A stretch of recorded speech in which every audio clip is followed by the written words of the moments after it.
Hepatitis adalah peradangan pada hati yang biasanya disebabkan oleh virus. Hepatitis yang terjadi di Indonesia paling banyak disebabkan oleh virus hepatitis A, B, dan C. Hepatitis A, B, dan C sama-sama disebabkan oleh virus, yaitu hepatitis virus tipe A, hepatitis virus tipe B, dan hepatitis virus tipe C. Namun, ketiga virus menular dengan media yang berbeda. Saat ini diperkirakan 1 juta orang meninggal setiap tahunnya karena virus hepatitis B dan C, 500 juta orang menderita hepatitis kronis, serta 1 dari 12 orang di seluruh dunia hidup dengan virus ini. Prevalensi hepatitis ini bahkan jauh lebih tinggi dari virus HIV/AIDS atau kanker apapun.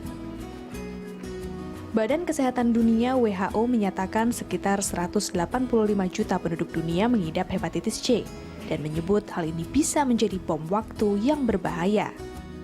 Penderita hepatitis C di wilayah Asia Pasifik termasuk Indonesia sebesar 60% dari total penderita seluruh dunia. Oleh sebab itu, sangat penting untuk mengenali gejala-gejala penyakit ini sejak dini sehingga bisa dilakukan pencegahan. Dan pemirsa, untuk membahas hal ini di studio telah hadir ahli penyakit dalam Profesor Dr. Ali Sulaiman. Selamat siang, Prof. Selamat siang. Terima kasih telah hadir bersama kami di Jurnal Siang. Prof, tadi kita melihat ulasan sedikit tentang paketnya terkait dengan hepatitis A, B, dan C. Hepatitis A, B, dan C ini kan sebenarnya sama semuanya adalah disebabkan karena virus yang menyerang organ hati ya, Prof ya. Nah, ini sebenarnya seberapa seriusnya sih, Prof, ini? Karena orang mengibaratkan bahwa hepatitis ini sebuah penyakit yang mematikan pastinya, seperti itu. Jadi betul sekali bahwa yang paling banyak di Indonesia ini A, B, dan C. Sebetulnya ada hepatitis virus yang lain D dan E, tapi itu tidak begitu penting, terutama D tidak ada, gitu, kita tidak ketemu. E itu kalau ada wabah sepanjang kali. Jadi kita fokus memang ke A, B, dan C. A dan B dan C, A berbeda dalam cara tertularnya, itu melalui makanan. Kalau A melalui makanan. Kalau B dan C itu melalui darah. Jadi yang kontak darah dengan darah itu. Misalnya misal suntik gitu ya, atau mungkin cukur. Cukur bisa juga. Lalu atau hubungan suami istri, itu juga bisa kontak. Ada yang mengatakan bahwa menggunakan handuk yang sama itu juga bisa tertular seperti itu, Prof. Itu misalnya ada juga digigit nyamuk dari yang satu terkena dengan yang satu lagi, itu benar nggak sih, Prof? Handuk memang salah satu handuk yang juga, ya? Sebaiknya privacy. Ya mungkin bisa saja bikin lecet gitu ya, mungkin karena handuk keras. Terlalu gitu, keras ya. Dan kebetulan handuk itu misalnya mengandung virus hepatitis B, mungkin ya terinfeksi terkena oleh sebelumnya siapa yang pakai misalnya. Karena kita tidak tahu misalnya di rumah pun kalau tidak diperiksa ada yang sakit B itu tidak ada simptomnya, jadi harus dicek gitu ya. Nah, ini kenapa sih akhirnya dianggap bahwa hepatitis B dan C ya, terutama ini yang paling serius dan paling bahaya, Prof? Kalau hepatitis A itu bisa kena sakit sembuh sendiri sebetulnya. Hanya karena kadang-kadang karena kuning sekali. Ibu atau siapa kalau putranya yang sakit tuh takut gitu ya, jadi selalu dirawat atau apa. Tapi sebetulnya dia akan menyembuh hanya sedikit sekali, kurang dari 5 promil yang akan bisa jadi jelek atau fatal. Kalau B dan C kenapa sangat berbahaya, itu karena dia bisa menjadi menahun. Dan proses penyembuhannya lama berarti ya, Prof? Iya, dan yang paling jelek adalah tidak bergejala. Jadi kebanyakan yang menahun itu ketemunya pada waktu check up. Jadi memang kalau tidak di check up itu nggak ketahuan. Sering sekali sesudah 10 tahun, 15 tahun kemudian baru ketahuan sakitnya. Jadi tidak ada gejala-gejala seperti mungkin demam atau Karena apa? itu sering disebut silent killer. Jadi tadi dibilang juga adalah bom waktu yang kapan-kapan juga. Nah ini ada yang salah kaprah gitu, sering dokter juga mengatakan hepatitis B gak apa-apa, ini carrier aja gitu. Nah ini yang kadang-kadang pasiennya itu ya karena saya dibilang gak apa-apa ya saya nggak apa-apa karena kebetulan juga ada keluhan. Nah itu dia yang jadi akhirnya bagaimana pasien ini mengetahui bahwa dia ini tertular atau terinfeksi virus hepatitis ini, Prof? Satu-satunya sebaiknya check up, periksa darah. Sederhana aja pemeriksaan hepatitis B itu tidak terlalu mahal. Lalu ditambah dengan SGOT, SGPT itu juga tidak mahal. Jadi kalau itu aja sudah kita bisa menemukan livernya HB, atau kalau C diperiksa anti HCV.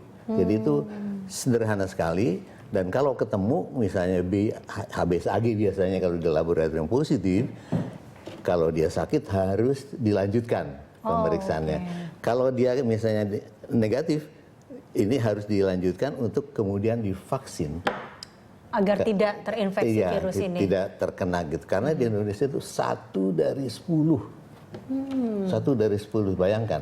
1 dari 10, iya. terkena penyakit hepatitis ini ya. Jadi kita juga nggak tahu siapa yang di antara kita. Kalau ada 10 orang berarti kira-kira 1. Inilah, jadi yang jadi pertanyaan kan adalah ketika mungkin orang sudah menjaga gaya hidup yang sehat, dengan makan yang sehat dan berolahraga yang sehat, tapi dan ada juga sebagian orang ya sudahlah karena ini silent killer, jadi mereka yang menutup mata dengan itu. Ini jadi orang untuk mengantisipasinya gimana, Pak? Itu tidak boleh.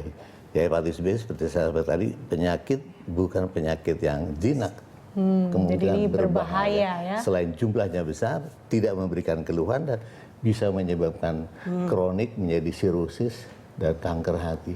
Dan kalau udah sirosis dan kanker hati, aduh obatnya mahal sekali ya. Transplant.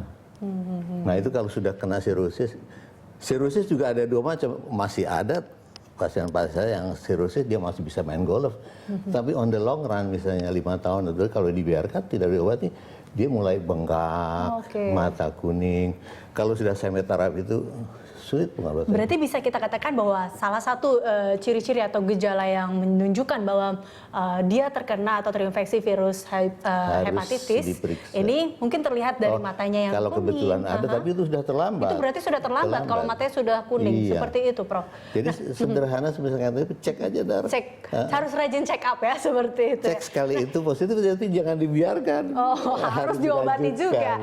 Oke, Prof, ini kalau bisa ada nggak sih kita bisa tahu fase-fase mungkin apa saja yang bisa dihadapi oleh seorang pasien hepatitis itu seperti apa? Kalau virus masuk B atau C, dia langsung mencari tempat tinggalnya itu di hati. Jadi dia nggak pergi kemana-mana, di situ berkembang biak. Nah, ada masa inkubasi yang kita kenal itu dalam 2 bulan tuh terus jumlahnya banyak dan mulai timbul keluhan-keluhan dan gejala. Nah di situ ini ada 2 hepatitis B dan C itu akut. Kalau akut tuh tadinya sama sekali sehat, masuk virus, gejalanya itu jelas. Seperti yang A juga kadang-kadang kuning, lalu kemudian bisa dengan tidak mau makan, enak, mau muntah dan sebagainya. Kalau yang kronis, ini kalau misalnya yang akut tidak baik dalam 6 bulan, masuk fase kronis. Yang sering kita temukan itu yang paling bahaya dan paling besar adalah hepatitis menahun. Karena hepatitis yang akut itu juga menyembuh sendiri 95%. Jadi yang fokus kita tuh yang ketemu kebetulan waktu check up positif HBsAg-nya atau anti HCV untuk C-nya. Nah itu jangan dianggap ini nggak apa-apa, ini tidur, nggak boleh gitu. Kita harus pastikan dulu bahwa dia tidak aktif atau aktif. Kalau dia aktif, diobati atau tidak diobati, itu ada stepnya. Nah ini kan kita melihat kalau berarti tadi Prof mengatakan juga ada fase-fasenya ketika virus ini masuk. Betul. Ya kan? Jadi sekali dia masuk, tadi masa inkubasi, kemudian ini biasanya di Indonesia mungkin saya harus menyampaikan dulu bahwa kebanyakan 50% penularan itu terjadi pada waktu dari ibu ke anak pada waktu lahir. Oleh karena itu tepat sekali harus vaksin pada waktu awal. Nah itu kalau misalnya lahir itu kemudian positif tidak divaksin, dia selama 20 tahun mungkin masih berteman dengan virus itu. Jadi nggak ada gejala. Nah mulai 20 tahun baru mulai badan itu sistem imunnya atau polisinya kenal, ini bukan temen nih, ini virus ini jahat nih, baru terjadi reaksi. Itu biasanya pada umur 20 tahun ke atas. 20 tahun ke atas baru merasakan adanya gejala-gejala terkena virus hepatitis mungkin ini. Belum ada gejala, tapi setidak-tidaknya dari laboratorium sudah mulai ada gejala. Jadi kita harus cek gitu. Nah ini kan kalau tadi Prof juga melihat ada beberapa, kita melihat mungkin masanya naik dan turun hingga akhirnya pada posisi kronis. Ya, Ini berarti sudah parah sekali kah, Prof? Nah, Apa seperti istilah apa? kronis itu kalau kita ketemunya dari akut, yang tadi saya sampaikan itu kalau 6 bulan kok nggak baik-baik. Tapi umumnya yang akut itu 95% itu baik gitu ya. Oh, oke. Nah yang kita banyak ketemukan yang jumlahnya besar, mungkin di Indonesia itu bisa 20 juta yang terekspos hepatitis B, dan yang 10 juta itu memerlukan pengobatan segera. Jadi kalau itu ketemunya itu kebetulan, jadi check up, mau jadi melamar jadi pegawai atau bersekolah di Medical luar check up negeri. tiba-tiba ya, keluar dan Nah, hasilnya seperti itu. Dia sehat-sehat terus kemudian kaget sekali dia. Kok hasilnya hepatitis B? Kadang-kadang dia nggak percaya terus cek lagi. Tapi kalau memang betul hepatitis B itu harus. Tapi kronis ini, Prof, bisa nggak sih sampai ada terkena menjadi kanker Oh hati? itu dia. Yang kronik ini nanti sesudah terkena itu masih perjalanan panjang. Oke. Jadi misalnya 5 tahun ke depan itu ada fase-fasenya yang namanya fibrosis, pengerasan hati itu sampai akhir kanker. Udah kanker itu pasti 15 tahun atau 20 tahun sudah berjalan. Baik. Dan ini sebelumnya bisa diobati loh. Oke, Prof, kita akan lanjutkan perbincangan ini. Dan saya juga tertarik dengan tadi hampir 50% ibu hamil di Indonesia terkena hepatitis B ya, Oh Prof? bukan begitu Apa? maksudnya. Jadi artinya bahwa di Indonesia itu penularan Dari 50% dari ibu. hamil ya. Iya, Baik, iya. kita akan lanjutkan Prof Ali, dan pemirsa kami akan kembali sesaat lagi.